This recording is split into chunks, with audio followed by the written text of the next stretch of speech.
Welcome to Target Market Insights, the multifamily and marketing podcast. Each week, John Kasman interviews multifamily and marketing experts to teach you how to find the best places to invest, attract investors, and grow your portfolio.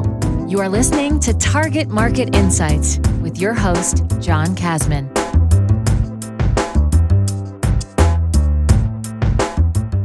Welcome to Target Market Insights, the multifamily and marketing show. I'm your host, John Kasman, and I want to thank you for joining us for another great episode. If you're enjoying this show, do me a big favor and let us know. Leave us a rating and review so more people can find the show and hear the same benefits you're getting from listening to this show. And if you haven't already, be sure to hit the subscribe button so you don't miss an episode. Now, today we're going to be talking to Italina Kirknis. Italina is an online presence expert and speaker who helps the real estate community's top real estate agents and mortgage professionals upgrade their presence online through LinkedIn, Facebook, Instagram, and email newsletters. Welcome to the show, Italina Kirknis. Hi. Absolutely. Welcome to the show. Italina, I went over your bio at a very high level. Take 2 minutes and give us a little bit more context on your background. Sure. I came from the legal background. So if you connect with me on LinkedIn, you'll see I have the JD. So I came from the legal field, was absolutely miserable, hated my work, and this is back in 2010. So this is before LinkedIn. This is before people were really posting a lot on LinkedIn as they are today. I was then posting back in 2010 on LinkedIn, really what we call today personal branding, although at the time I wasn't calling it that. And this vocabulary that we use today of posting and social media, that's just wasn't the way it was in 2010. But that's what I was doing back then. And sure enough, companies started noticing me there and we're like, Italina, we see you everywhere. We love what you're doing and we want you to do it for us. And then another company and then another business and an individual business owner. And it just spiraled from there. So I officially started my social media company in 2012. I love it. I love it. So you've been doing this now almost a decade as far as running your social media company. What has that experience been like for you? So as you can imagine, the first year was hell, absolute hell, like complete hell. And then as I began inviting experts into my life to help me in knowing how to run a company and develop clientele, and my brand started being more visible, there's definitely been more of an ease and flow. And now we have clients all across the country. We're working with brokers and developers and property managers. And I love real estate. And it's so great to be able to have a business without borders, I call it, be able to help people all over. I love it. And do you focus specifically on real estate or do you do kind of all different industries as well? Yeah. So my marketing, if you connect with me on LinkedIn, you'll see it specifically says real estate, but people, they get, oh, well, she does it for them. She can help us. So we do have a minority of clients who are in various other industries, but because we have niched, meaning just all that means is your marketing material is focused. I'm not going to be marketing to barbers and marketing to florists. Then you have schizophrenic marketing. So just niche just means you're marketing to one industry as opposed to, you're limited. You can only work with that industry. That doesn't mean that. Niche just means you have focused marketing. And what's great is that it leads to greater word of mouth because you become known in that industry.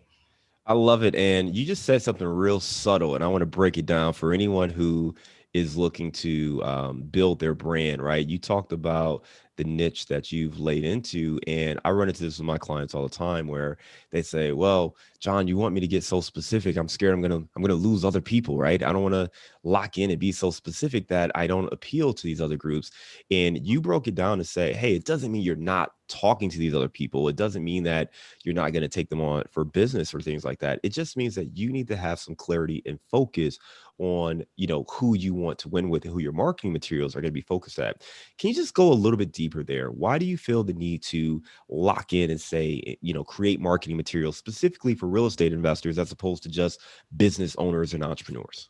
Yeah, well, because the thing is, if I were to say to you, for example, hey, just send me anyone, there's no picture that comes in your mind of a specific person. But if I say, hey, bring me a dentist, you're going to think of a picture of a human being is going to come into your mind, right? So that's going to help with your referrals, more people being able to talk about you.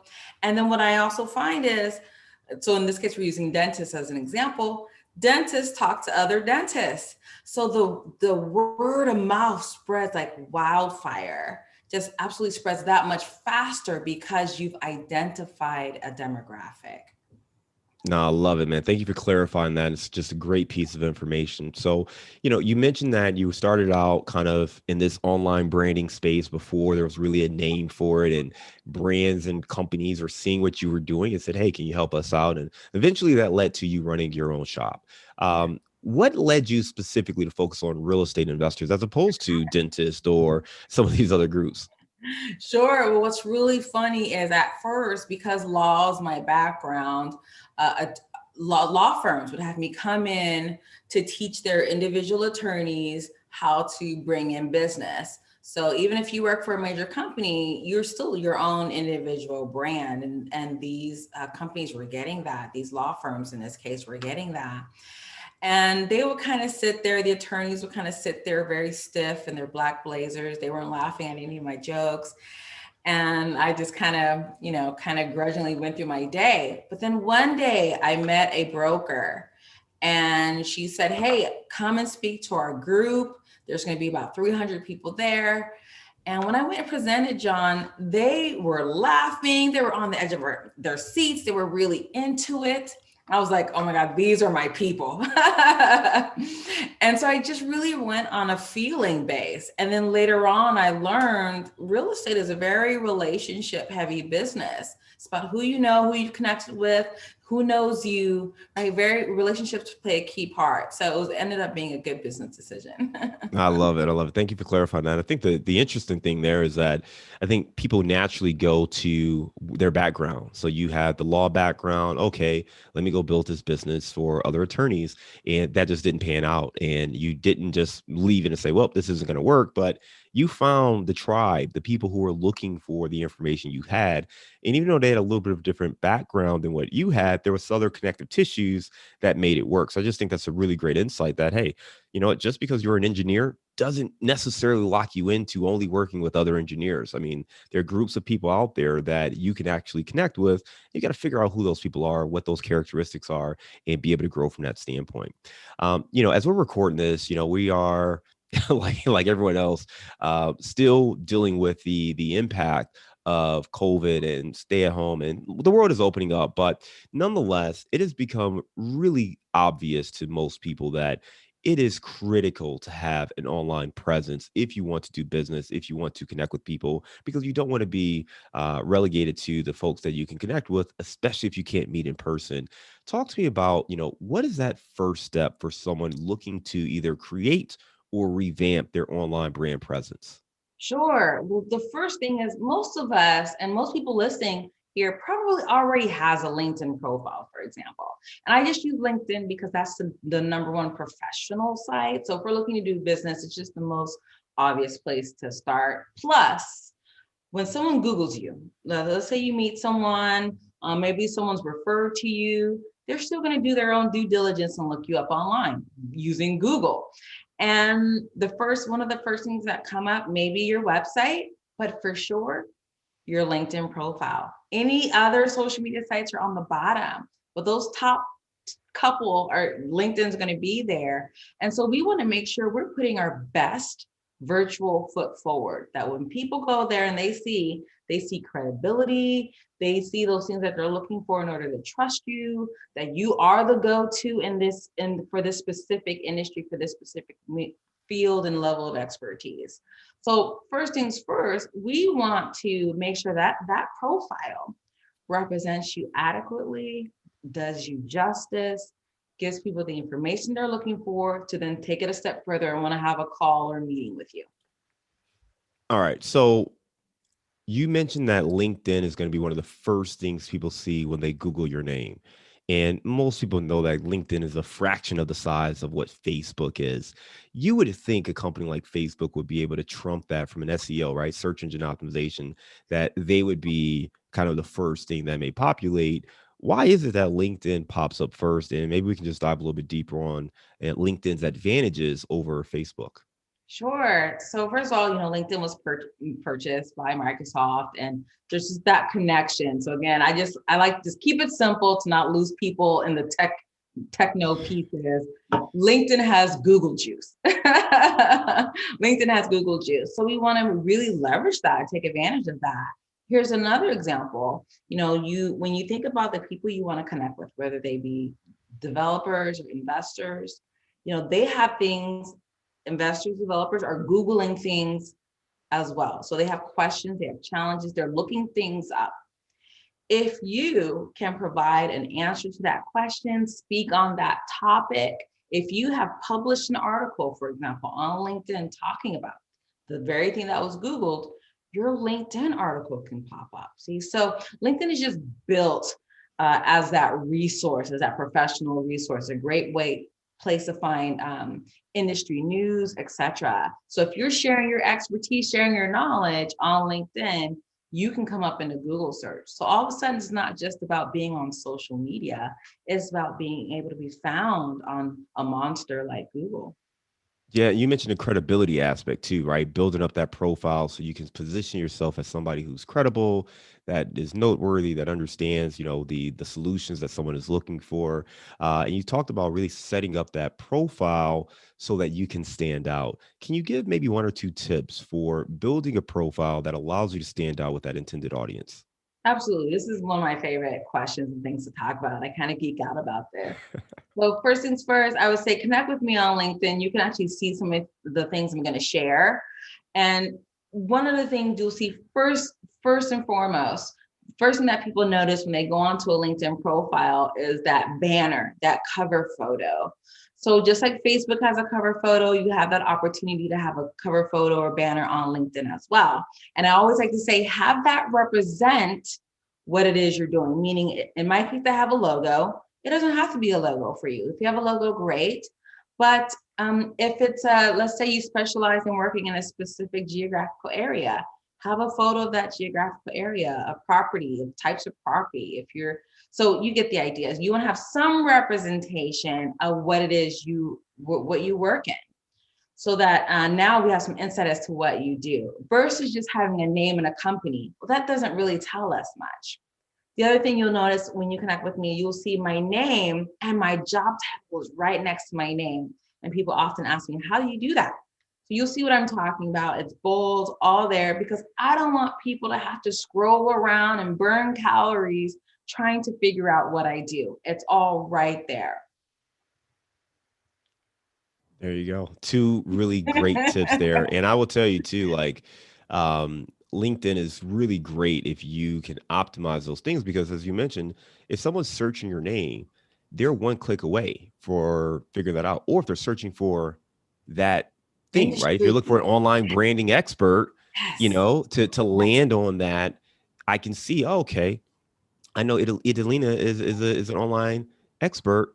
I'm going to reach out to her and learn more. So you can now get really specific on how you filter and how you start to engage. So you want to make sure that you absolutely have your profile set up to connect with these individuals. I know that. I'll just say Yeah. this to move on. The other nice thing about that, having your name and job title right next to each other, is that line, that bold line, it's the biggest line on the profile. It's searchable on Google. So if someone were to, for example, Google your job title, so in my case, online presence expert, I can come up first on that, because again, LinkedIn has that Google juice, and in the steps that we're taking in the profile, we're now leveraging LinkedIn, right? Making the most of LinkedIn to take advantage of those free resources.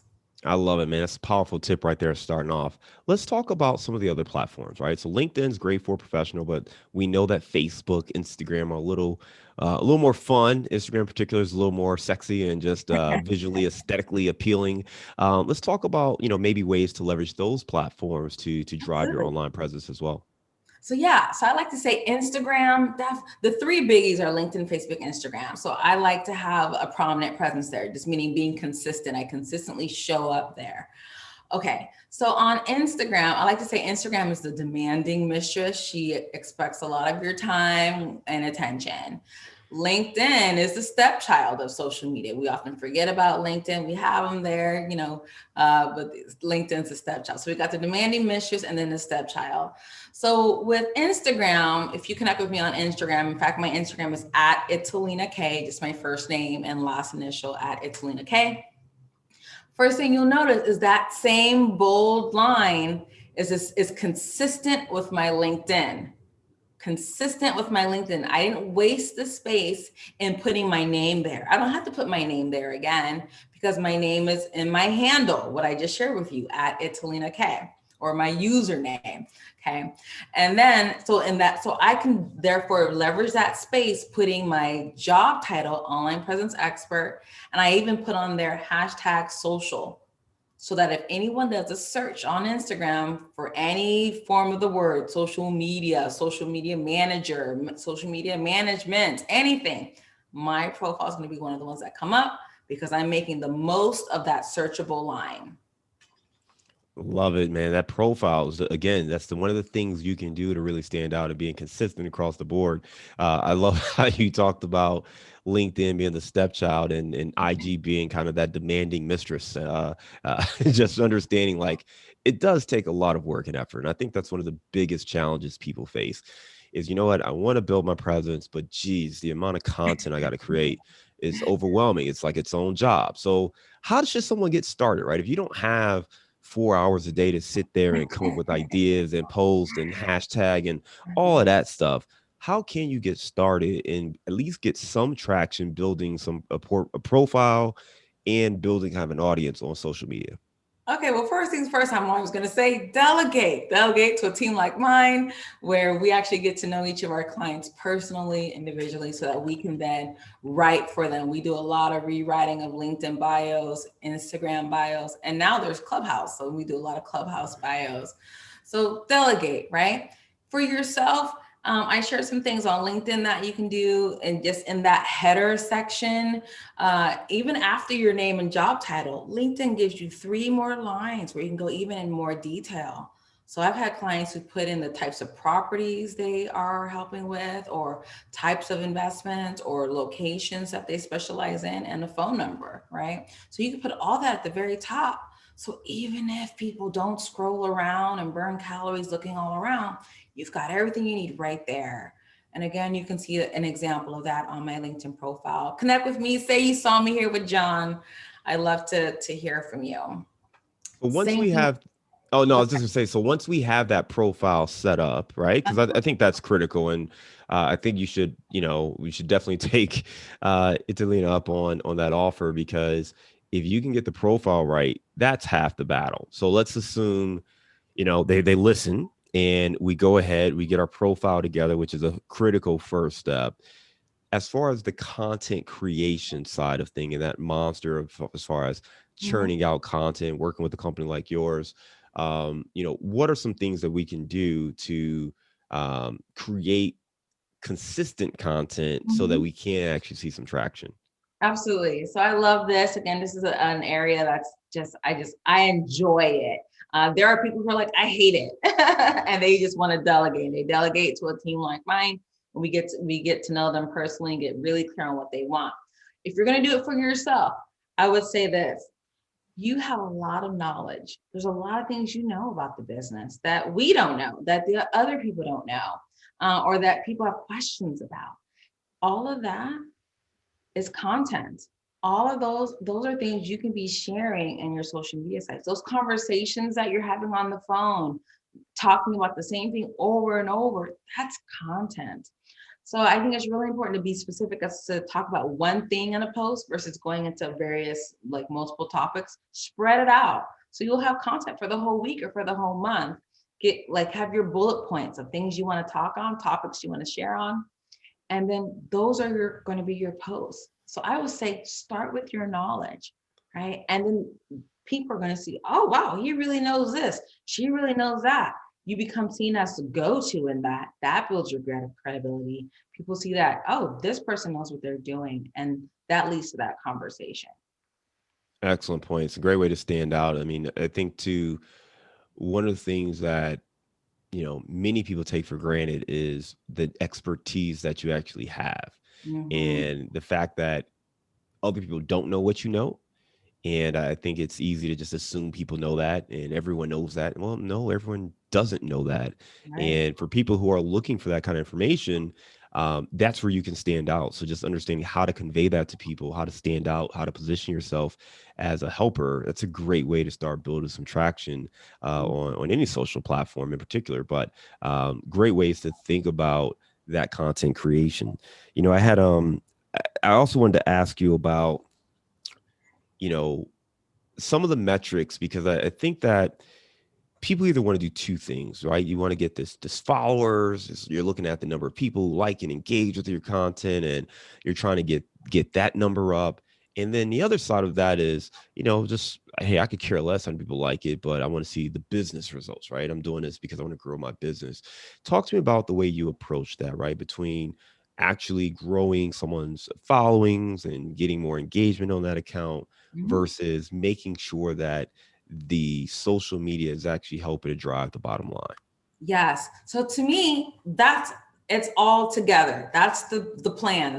Both of those, that's all the plan. So we're going to start with excellent content, right? We're establishing ourselves as a go-to, and that's going to do two things. That's going to, yes, attract people, as I shared earlier. We're like, oh, he clearly knows this topic. She clearly knows this topic. I want to reach out to that person. And I'm a big fan of combining old school and new school. So the new school being sharing this content, having awesome profiles on social, and then saying, hey, let's schedule a consult. Let's hop on a call. Let's hop on a Zoom.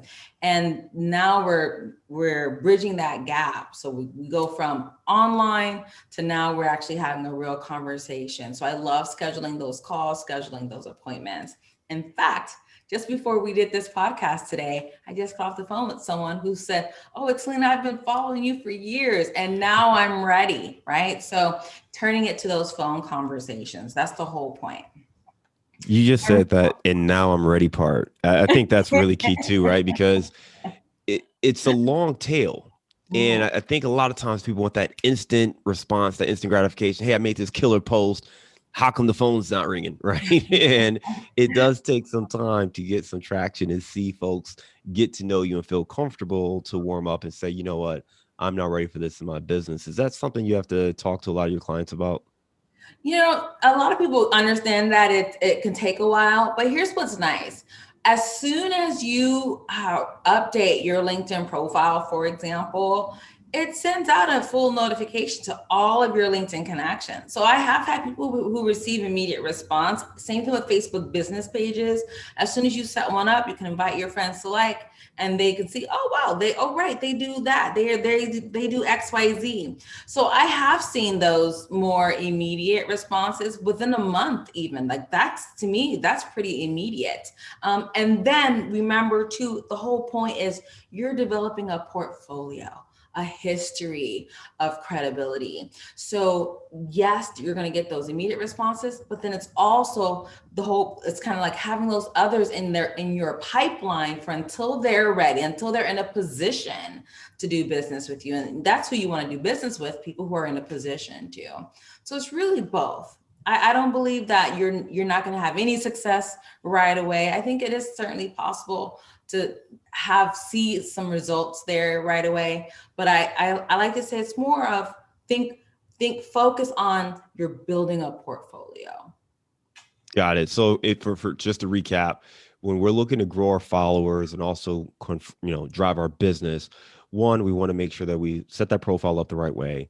Two, we want to make sure that we are creating great content that is engaging and informing and stands out, and then trying to convert those conversations from the social space into a Zoom call, a phone call, or a one-on-one conversation, so that you can truly assess how you can help someone and take that relationship to the next level. So I mean, very practical Very steps and practical. outline and framework to think about how to use social media. It's not about getting 1,000 likes.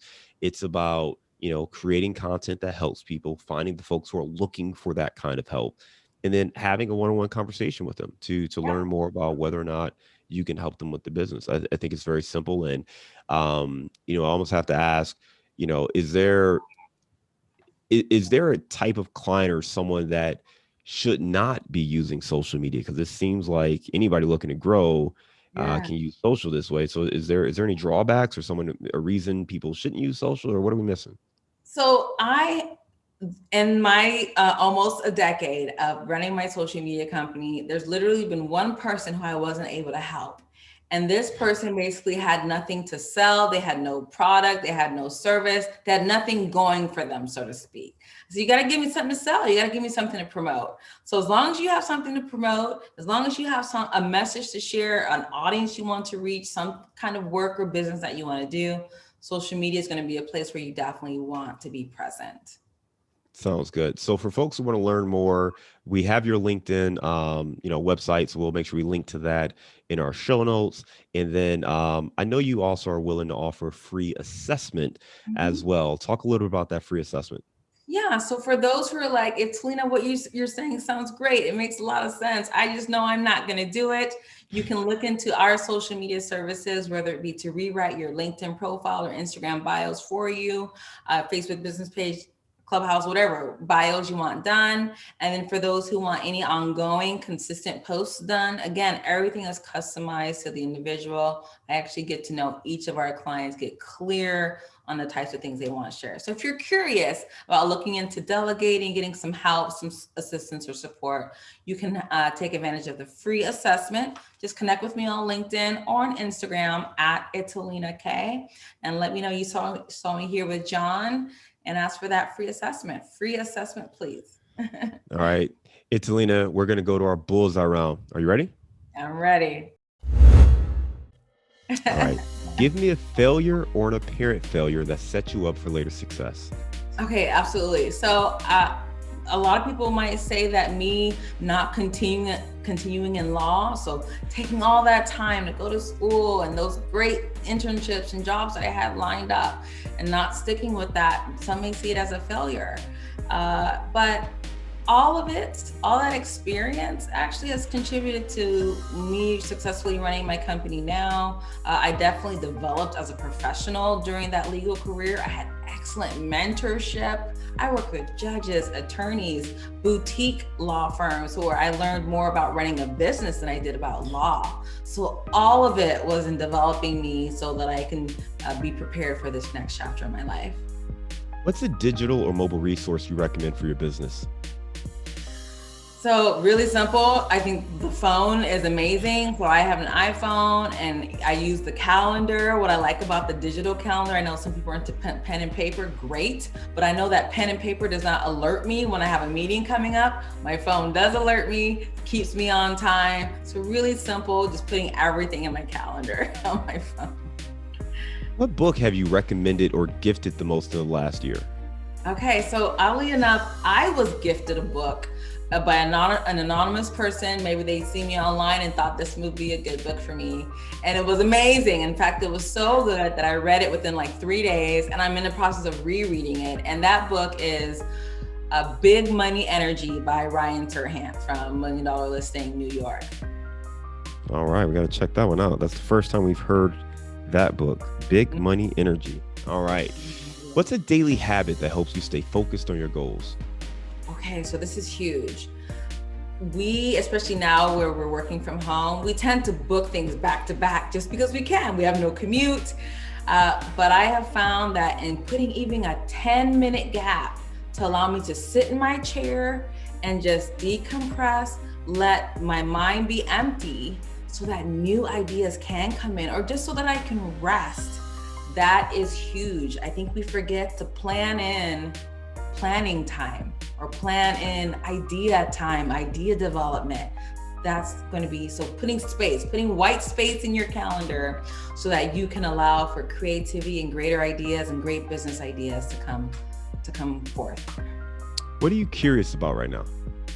What am I curious about? I would say a lot of the books that I'm reading are around energy, around mindset. So I would say my curiosity is there.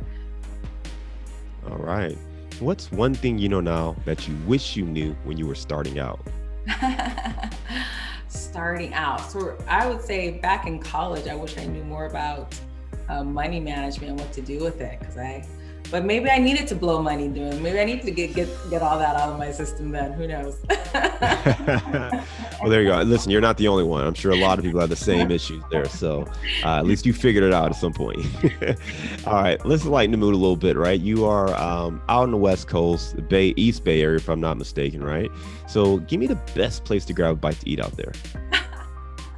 I would say come to Oakland. So I'm physically in Oakland right now. We have an amazing food scene, best chefs. I've had the honor of doing the LinkedIn profile of a big time chef here. So we have an excellent food scene. Awesome. And so specifically, just come to Oakland, come downtown. There's a lot of great options. Downtown, back London. All right, downtown Oakland. And if there was one spot that we had, it was the only night we were in town, where would you take us?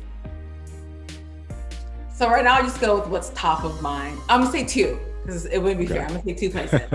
I'm gonna say one, The Wolf. It's on Piedmont Avenue. The Wolf, I actually have reservations to go there Wednesday night. So if you're in town, come by, pop by, buy me a drink. I like tequila. And then another place, I actually went on a little staycation. We have fabulous hotels. Again, we have a great scene here. I checked into a hotel just to have a great change of scenery. It's called the Fairmont Hotel. And inside that hotel, they have a great, really, really delicious restaurant called Limewood. So those are my two recommendations.